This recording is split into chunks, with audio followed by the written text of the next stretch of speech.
Я считаю, заслуженная победа, с чем хочется поздравить непосредственных участников и тех людей, которые за нас болеют, переживают и желают нам всего хорошего. Поэтому для них тоже победа.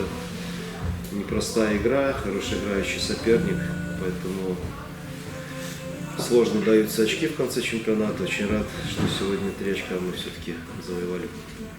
По игре Мурачева можно ли сказать, что команда сегодня не заметила потерь лидера обороны Левчиной из дисквалификации?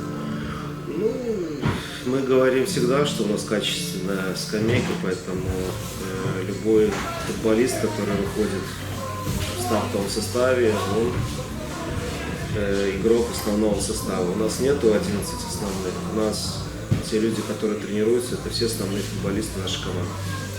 Лосаткин вроде бы уже принимал участие в тренировке, да? Но да. Все-таки в заявку не попал, ничего не готов. После травмы он восстанавливается. Будем надеяться, что к следующему туру он будет в полном здравии. В атаке ребята сыграли очень хорошо, претензий по этому нет. Моментов создали очень много. Единственная реализация, опять же, свяжу с отсутствием опыта и мастерства, так скажем. Но в целом создали моментов больше, чем за последние 3-4 матча. В атаке хорошо, в обороне ужасно. Ни одной замены, некому было усиление выпускать. Ньюман боевая команда, и мы перед матчем в связи с простудными заболеваниями 5 футболистов оказались в ситуации, что у нас не осталось практически ни одного футболиста оборонительного плана полузащиты.